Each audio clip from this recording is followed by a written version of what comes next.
Salam alaikum. Wa alaykoum salam. Comment tu vas? Ça va bien et toi? Alhamdulillah, ça va, barakallahu fik. Je suis monté, c'est plus simple de vive voix. Je t'ai posé la question parce que c'était par rapport à ce que tu as écrit, quel est le vrai islam? Et je te dis, justement, je t'ai dit, est-ce qu'il y aurait, enfin, je t'ai dit, il y a un seul islam, mais les gens interprètent les choses différemment. Il y a l'interprétation qui est différente, mais il n'y a pas plusieurs islams. Parce que quand tu dis qu'il y a plusieurs islams, tu sous-entends quoi par là? Bah, je sais pas si tu vois par exemple un islam sunnite et un islam chiite, est-ce que c'est le même? En fait, il y a un islam. L'islam, il est unique. C'est Allah, il est unique. Il y a eu une seule religion, justement, qui est l'islam, qui a été justement transmise au prophète, alayhi salatu wassalam. Mais l'interprétation aujourd'hui, c'est l'interprétation qui fait que justement, il y ait ces divergences. Je pense pas que ça soit à cause de l'islam, mais c'est à cause de l'interprétation des hommes.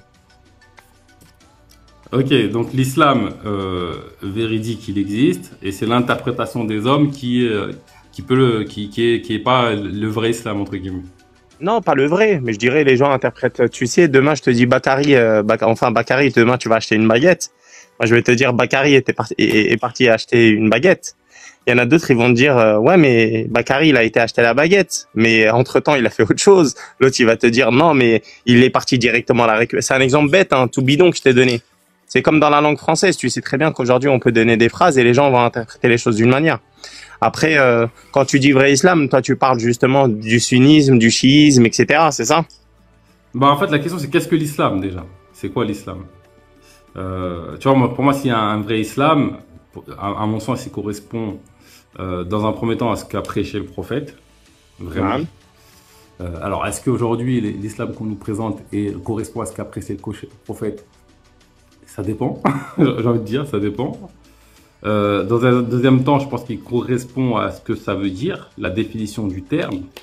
Tu vois, pour moi, on devrait se contenter de considérer l'islam comme étant celui qui se soumet à Allah et qui trouve la paix dans cette soumission. Tu vois, Mhm. c'est ça l'islam. Toi, Est-ce que quel ça devrait islam tu plus... suis, Bakary, toi? Moi, je suis un peu un hybride, tu vois. Donc, C'est-à-dire t'es à moitié que thermique et à moitié. bah, je sais qu'il y a plein de catégories et en fait, aucun ne me sied complètement. C'est-à-dire que je ne vais pas considérer le Coran comme étant une parole 100% véridique venant de Dieu, tu vois, par exemple. Je dirais que je suis à 90% coraniste, si tu veux. Et je ne vais pas considérer la Sunna comme étant, je ne vais pas rejeter la Sunna et je ne vais pas la considérer comme étant une source 100% véridique. Donc on va dire peut-être, alors c'est des estimations à la volée, hein, c'est pas vraiment, j'ai pas fait de statistiques, mais je dirais que je suis Ouais. 30% sunnite, si tu veux. Je rejette pas la sunna, c'est la manière d'authentifier et la méthodologie à laquelle je n'adhère pas, tu vois. C'est-à-dire, c'est parce que tu vois, j'ai entendu des fois des gens dire qu'ils rejetaient justement les hadiths et que pour eux, les hadiths c'était uniquement humain et qu'ils n'ont pas été transmis au prophète Mohammed alayhi salatu wassalam. Donc, est-ce que toi, tu es dans cette catégorie-là ou pas du tout? Bah, les hadiths, c'est qu'ils soient humains ou pas humains.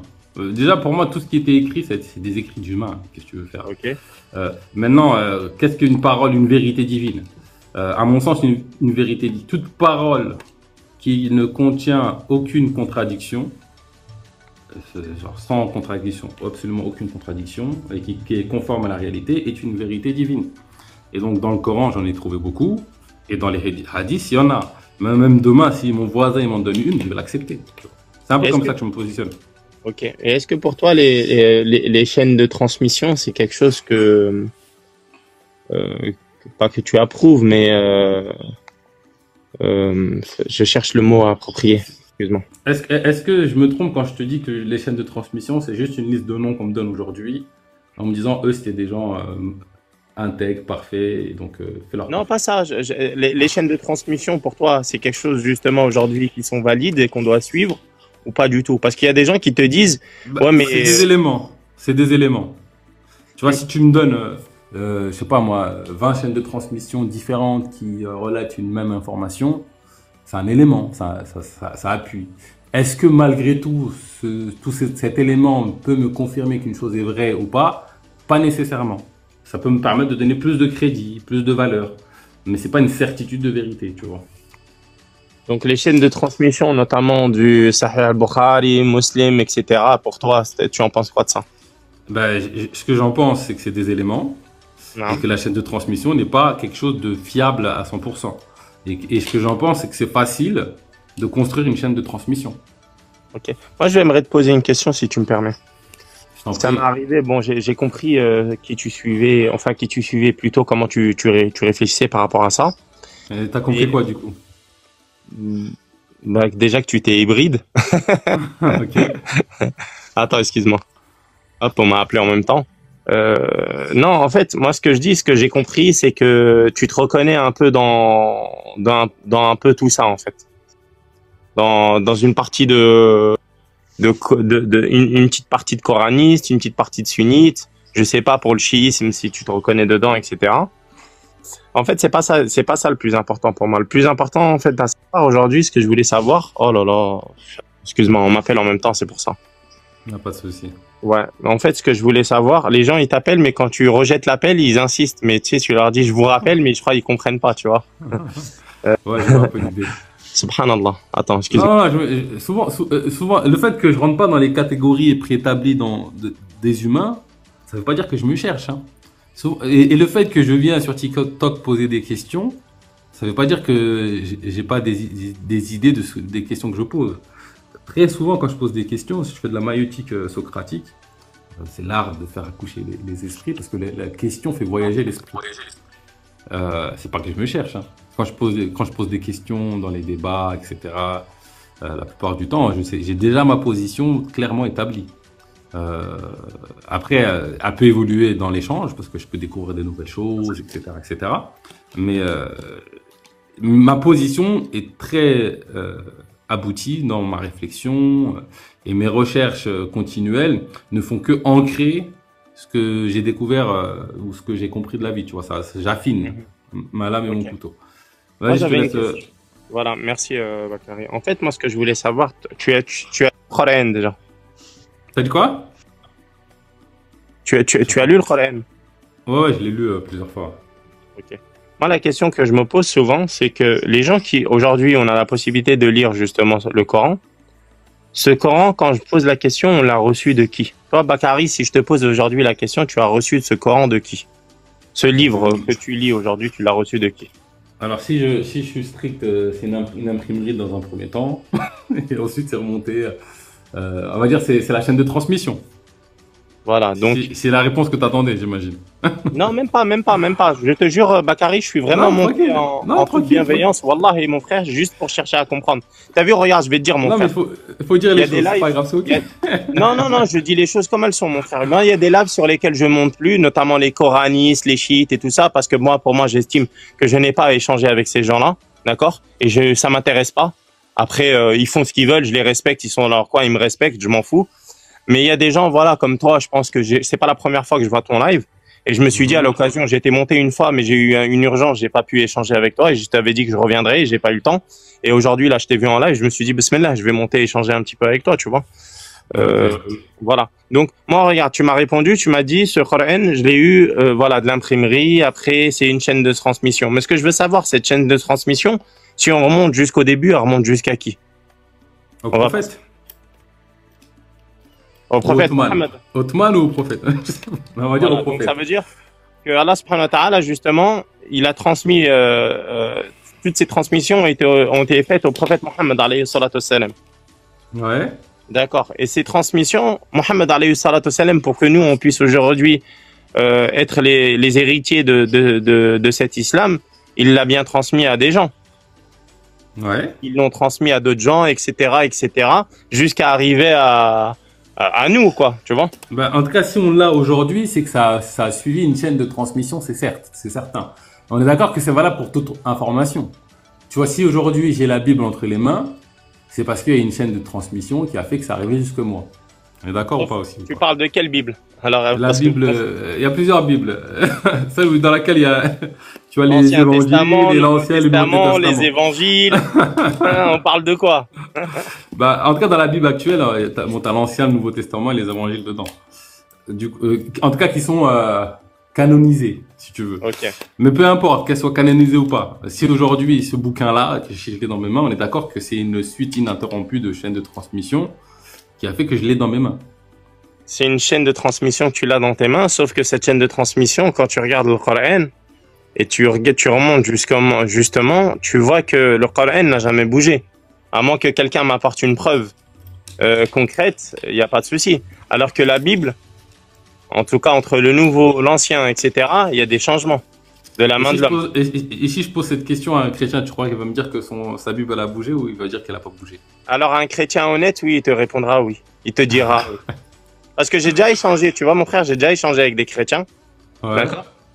Et bon, on apprend en ayant approfondi un peu la discussion et en poussant le truc, ils arrivent à te dire effectivement les Nouveaux Testaments ont été modifiés de la main de l'homme.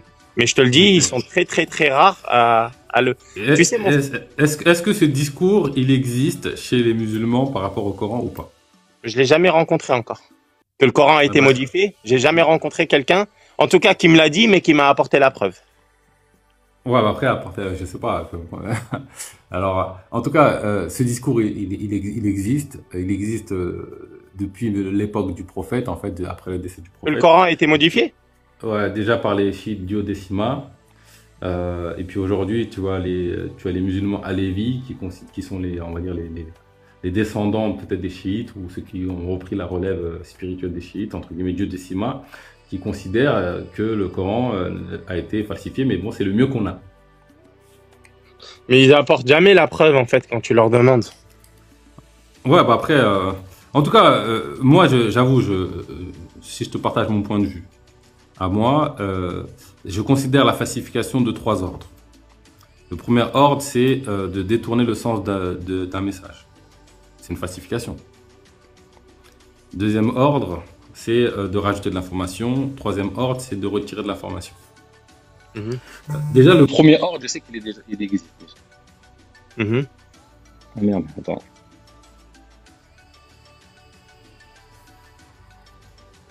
Le premier ordre, tu m'entends?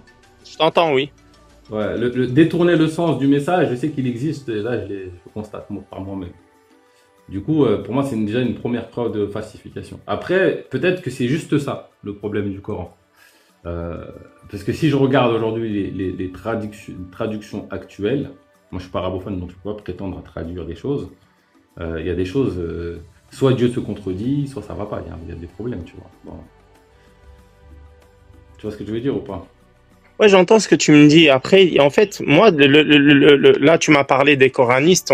T'as ouvert une petite parenthèse concernant les coranistes pour avoir déjà échangé avec eux. Tu vois, quand je leur pose cette question, et en tout cas, même les coranistes entre eux, des fois ne sont pas d'accord, même pas des fois, souvent. Et quand tu leur poses certaines questions, t'as vu notamment, c'est la question que je viens de te poser, le Coran a été transmis justement par qui et jusqu'à qui. Ils te disent, je rejette la sunna, enfin les hadiths, parce qu'il y a des chaînes de transmission et que nous rejetons ça. Mais quand tu leur parles de la chaîne de transmission du Coran, bizarrement, ils n'ont plus de réponse à t'apporter. Tu vois? Ouais, là, c'est un angle mort. Pour moi, c'est une erreur de rejeter toute la sunna comme ça. Si tu veux mon avis, c'est une erreur. Après, la méthodologie, en tout cas, de ce que je connais de la méthodologie sunnite, pour moi, elle permet de valider des trucs qui sont faux. Et pour moi, ça, c'est un problème, tu vois. C'est pour ça que je rentre pas dans cette méthodologie. Okay. Et toi, après, vas-y, excuse-moi. Ouais. Vas-y, fini. Après, tu vois, la question que je viens de poser, c'est qu'est-ce qui garantit la véracité du Coran? Est-ce que c'est la chaîne de transmission ou est-ce que ça va au-delà de ça? Qu'est-ce qui garantit la vérité même d'une information tout court? Est-ce que c'est le transmetteur ou est-ce que c'est l'information en elle-même? Il y a Allah subhanahu wa ta'ala qui s'est chargé de sa préservation en ces termes. Surat 15, verset 9. Oui, mais bon, on ne sait pas comment. Ben, justement, le Coran, en fait, il a été d'abord gardé dans les cœurs en mémoire. D'accord? C'est les compagnons qui l'avaient mémorisé et transmis sur des troncs, sur des fragments de terre cuite, etc. D'accord? Et ceci, ça a été le cas jusqu'à l'avènement du khalife Abu Bakr. Justement, lors des guerres livrées aux apostasiés, je crois, si je me trompe pas, il y avait un grand nombre de compagnons qui ont maîtrisé, qui avaient maîtrisé le Coran, qui ont été tués. D'accord?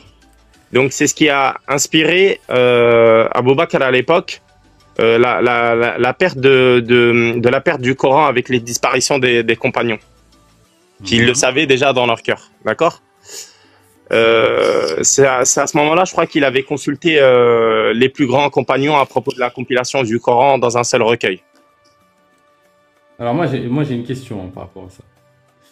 Parce que c'est vrai que ce discours, on me le dit souvent, à l'époque tout le monde avait mémorisé bien par cœur le Coran. En tout cas aujourd'hui je sais que c'est le cas, il y a plein de gens, moi je connais personnellement quelqu'un qui est Hafiz Coran, donc aujourd'hui je sais que c'est le cas. Alors à l'époque on disait ça. Et du coup moi je me questionne, tu vois, par exemple il y a un hadith, alors est-ce qu'il est sahih ou da'if, etc. Où Omar parle d'un verset de la lapidation qui était dans le Coran et qu'il voudrait le rajouter, mais par peur qu'on dise qu'il modifie le Coran, il l'a pas rajouté. Est-ce que cette histoire, alors si elle est véridique, peut-être qu'elle n'est pas véridique en vrai, ne démontre pas le fait que la mémorisation parfaite par cœur comme on l'entend, elle n'était pas forcément aussi parfaite par cœur comme on l'entend. Sinon, il n'y aurait pas eu cette discussion, ce doute-là, tu vois. Donc ça, c'est un premier point. Et puis, bon après, si ce livre, en tout cas, n'est pas modifiable, pour moi, c'est facile de falsifier un livre. Une vérité, c'est difficile de falsifier une vérité. Parce que la vie chante constamment la vérité. Falsifier un livre, pour moi, c'est facile. Et donc, quand je vois qu'on a brûlé à l'époque des livres, dits Coran ou des passages, ou des versions, c'est que c'était possible de falsifier. C'était pas impossible, tu vois. Maintenant, la question, c'est le contenu, tu vois. Parce que, franchement, moi, personnellement, ça va pas changer ma croyance en Dieu. Si demain, tu me dis, bah, en fait, la chaîne de transmission, elle est merdique, ou en fait, le Coran, il est falsifié, en quoi ça invalide l'existence d'Allah? En quoi ça invalide les milliers de vérités qu'il y a dans le Coran? Moi, j'entends ce que tu me dis. Après, tu vois, je suis vraiment monté pour essayer de comprendre comment tu réfléchis et comment tu penses. Parce que, bon, pour résumer un peu ce que tu m'as dit au départ, c'est que, en gros, tu n'es ni sunnite, ni coraniste, ni chiite, si je comprends bien. D'accord? Je suis musulman. Voilà.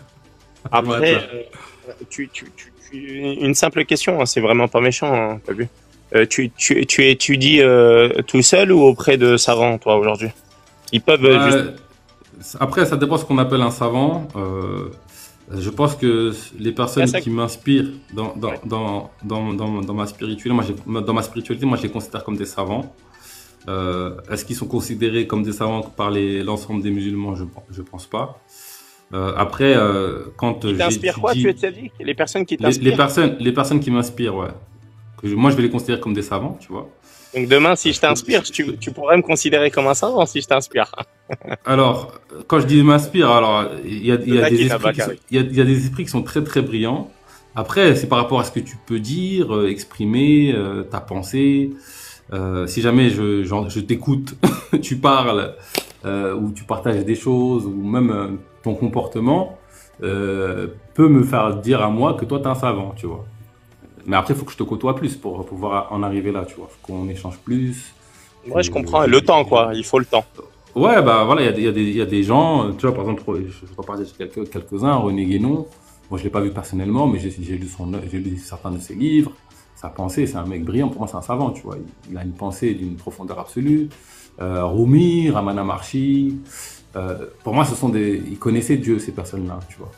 Ils avaient une compréhension, une finesse. Après, forcément, il y a des points en commun avec ce que moi je dis. Donc, moi, je vais considérer que ça c'est des savants de Dieu. Et j'ai pas forcément peut-être considéré les mêmes savants que d'autres, tu vois. Par exemple, Al-Fawzan, moi, j'ai lu aucun de ses écrits, tu vois. J'ai peut-être des retours de ce qu'il a dit, mais pas de lui directement. Je suis sûr qu'il a probablement de la richesse dans ce qu'il dit, mais je peux pas me prononcer, tu vois, sur son statut de savant, tu vois. Parce que tu n'as jamais lu leurs livres, notamment que je te prends Cheikh Al-Fawzan, Cheikh Al-Uthaymin, Non, je n'ai jamais lu directement leurs livres. Bah, ça serait bien, tu sais, regarde, moi personnellement, ce qui est bien en fait dans l'apprentissage de la religion, c'est de se rapprocher de Dieu. Tu sais, je suis quelqu'un, moi je ferme jamais les portes. Enfin, je me comprends, d'accord? Mais je suis quelqu'un, j'aime apprendre. Et je trouve que si tu as une possibilité de t'approcher de gens comme toi, tu sais, comme on dit, vaut mieux apprendre des choses que mourir bête. Et notamment de certaines personnes qui accordent leur vie à la science. Et parce qu'il y a des choses, pas malheureusement, il y a des choses qu'on peut, et même c'est sûr, c'est une certitude, qu'on apprendrait d'eux et qui pourraient peut-être t'éclairer sur certaines choses. Si tu as la possibilité de t'approcher d'eux, moi j'ai eu la possibilité il y a 1 mois et demi de voyager en Arabie Saoudite et j'ai pu me rapprocher de certains grands savants, notamment là-bas. Et je peux te dire que des fois, quand tu les entends parler et que tu réfléchis à ce que tu pensais avant par rapport à la lecture que tu as eue, comment eux te l'expliquent avec les preuves, et tu te dis, mais j'avais absolument pas compris ça en fait, tu vois. Alors du coup, qu'est-ce que tu as pu... C'est quoi les sagesses ou... Non, après c'est plus... il faudrait plus qu'un live pour t'expliquer tout ça, parce que c'est super long. J'ai passé 1 mois et demi là-bas, tu vois. En Arabie Saoudite? Ouais, en Arabie Saoudite, et là je compte y retourner. Mon petit frère qui vit là-bas, il étudie là-bas. Ouais, mon petit frère, de quel côté, machallah? Quel côté? Je crois qu'il est à la Mecque. Hein. Il est à la Mecque. À Mecca. Ouais, mais j'ai fait Médine et j'ai fait Mecca. Après, je pense que je vais retourner sur Médine. C'est possible que tu l'as rencontré, c'est possible. Bah, franchement, tu sais, il est où? De la région parisienne? Ouais, il est de la région parisienne, il est dans une école qu'il subventionne et tout. Oui, c'est l'Arabie Saoudite qui subventionne ces écoles. Ouais, c'est ça. Et là, il était venu pour l'été, là, pour les vacances, à y retourner. Et il a vu Fawzan, etc. Il étudie. Machallah. Après, qu'est-ce qu'il étudie exactement? Là, je ne pourrais pas te dire exactement. Des fois, on échange tous les deux. Parce que je pense que dans la famille, on est les deux qui sont dans cette quête de vérité ou spirituelle. Et lui, il est comment? Il réfléchit comme toi un peu ou? Non, lui, on n'a pas du tout les mêmes points de vue. On est tous les deux des chercheurs. Je le vois à ton sourire. Mais on n'a pas la même vision des choses. Et du coup, les discussions, les discussions, elles doivent être intéressantes quand il y a les réunions de famille. Non, après des fois, parce que j'essaie de préserver quand même. C'est-à-dire que si on pose des questions, faut assumer. Tu vois, je leur dis, si vous voulez, vous êtes sûr. C'est le petit frère, hein, c'est ça que tu m'as dit, c'est le petit frère. Ouais, c'est mon petit frère. Donc des fois, on a des échanges qui sont intéressants. Des fois, un peu comme ce que tu peux voir en live, où on a des positions différentes, vraiment différentes. On a pris des voies différentes. Je pense qu'on est tous les deux dans cette quête, cet amour, cette recherche du divin, mais avec des chemins un peu différents. Et donc, du coup, on arrive à des conclusions différentes. Mais Inch'Allah, un jour, on va se retrouver, je pense. Je pense que celui qui est sincère, il trouve la voie, normalement. Inch'Allah, tu sais, regarde mon frère. Tout à l'heure, je t'ai dit une phrase, et pour couper court, comme ça, je te monopolise pas le live. Tout à l'heure, je t'ai dit, moi, j'ai eu la possibilité d'échanger avec plusieurs personnes et tout ça. Et notamment au début, quand je suis arrivé... Mon frère, je vais te dire une chose, hein, les coranistes, je prends même plus le temps d'échanger avec eux. Qu'est-ce que tu as contre eux, en fait, les coranistes? Non, ça m'intéresse pas, parce qu'en fait, le problème, quand tu échanges avec quelqu'un qui n'est... En fait, regarde, je vais t'expliquer, mon frère. Quand tu échanges avec quelqu'un qui est pas fermé, d'accord, regarde, toi et moi, on est en train d'échanger actuellement. On n'a pas je pense qu'on réfléchit pas pareil. Mais pourtant, il y a du respect. Tu vois? C'est important, ça. Bien sûr, c'est le plus important, mon frère. Tu sais, le comportement, c'est quelque chose de très, très important. Il y a un homme qui est venu une fois questionner l'imam Malik, rahimallah, qui lui avait demandé justement par rapport à l'apprentissage de la science, mais qui n'avait pas un comportement très, très bon. Et l'imam Malik, rahimallah, il lui a répondu, avant de chercher la science, commence déjà par ton comportement. Et la science viendra derrière. Tu vois? Le problème, mon frère, tu vois, aujourd'hui, on peut échanger et on peut parler tout en étant dans le respect. Mais le problème avec certaines personnes, et je vais même pas dire que les coranistes parce que ça serait mentir, certaines personnes, quand tu parles de religion, moi j'estime aujourd'hui que tu ne peux pas parler de religion avec tout le monde. Parce qu'il y a des gens aujourd'hui qui montent pour parler de religion pour justement prouver des choses. D'accord? Ouais. Prouver des choses et montrer qu'ils savent mieux que l'autre. Alors que la religion, c'est pas ça. La religion, c'est de transmettre. Je te transmets quelque chose, tu me transmets quelque chose que je vais devoir aller vérifier, que tu vas aller devoir vérifier, et après j'en fais ce que tu veux. ou t'en fais ce que tu veux, tu vois. Moi, je réfléchis plutôt comme ça, tu vois. Ouais, je pense que ton analyse, elle est assez juste. En tout cas, quand on voit les débats, effectivement, la plupart du temps, d'ailleurs, c'est pour ça que j'ai mis un message quand tu arrives. Est-ce que tu veux avoir raison ou je sais plus c'est Ouais, quoi le c'est message ça. exactement, ou juste tu veux juste confirmer ton point ou tu es dans une quête. Après, je peux pas en vouloir à quelqu'un qui pense, parce que moi c'est aussi mon cas, qui pense avoir la vérité de vouloir la partager. Le souci, c'est quand tu veux l'imposer à l'autre. Et pour moi, l'erreur, elle est là. Après, vouloir que l'autre il soit dans la vérité, pour moi, c'est noble. Parce que la vérité apaise, la vérité libère, la Mhm. vérité est douce même, même si elle peut faire mal au début, tu vois, elle est Ouais, douce. ouais, ouais. Donc vouloir la vérité pour l'autre, je pense que en tout cas c'est mon intention et je pense que c'est l'intention de beaucoup d'êtres. Et en fait, quand on est dans les échanges interreligieux, le problème c'est pas tout blanc tout noir. À un moment donné, je suis dans une quête sincère. À un moment donné, je veux juste avoir raison. À un moment donné, je sais que j'ai tort, mais la mauvaise foi fait que et des fois, c'est vrai que le jeu, il est comme ça. Moi, quand je fais un live, je me dis, je pense pas que forcément à la personne avec qui j'échange. Donc, j'essaie de parler avec tout le monde, même si les visions sont complètement. Et je trouve que c'est même intéressant quand les visions sont différentes. Ça permet justement de voir un peu ce qui a du sens. Et puis, même quand je parle avec quelqu'un qui est buté, moi, je considère qu'on n'est pas qu'un mental, tu vois. C'est-à-dire que le mental, il peut résister, dire non, etc. Mais quand tu poses des questions et quand tu parles avec l'autre, son cœur, il voit des choses. Bien sûr, bien sûr. Est-ce que son cœur a vu? Il peut pas, il peut te dire autre chose avec sa bouche et s'énerver, etc. Mais son cœur l'a vu.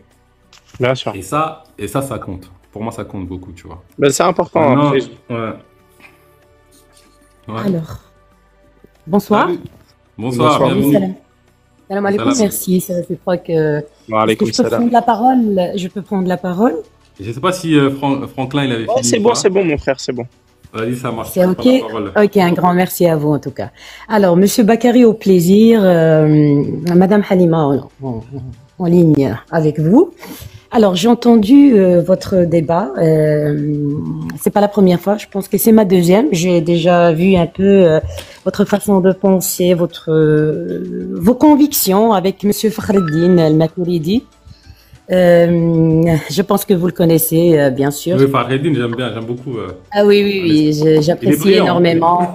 Il est trop brillant, marrant. Et c'est un personnage qui est attirant en soi et en même temps qui immerge dans un savoir très spécial et unique, je dirais. Dans Ouais. son genre, bien sûr. Alors, moi, Bakary, si tu permets, Monsieur Bakary, bien sûr, si vous permettez, vous avez attiré Tu peux me mon tutoyer. attention. Tu peux me tutoyer. D'accord, d'accord, Ouais, merci. plus à l'aise. Donc, tu m'as attiré mon attention concernant une phrase que vous avez dite en fait concernant la pensée et la curiosité. Vous avez dit, moi, j'aime bien quand mon esprit, il s'évade un peu, il se libère pour une certaine recherche X, Z ou Y, mais, excusez-moi, vous avez dit que vous détenez déjà les réponses à vos questions. Moi, ma question pour vous est celle-ci, Monsieur Bakary. Oui. Quels sont les éléments sur lesquels vous vous êtes basé ou bien vous vous basez actuellement et qui concrétisent cette certitude chez vous? Ok, ça c'est une bonne question. Ah oui. Comment Bah, arriver à la certitude?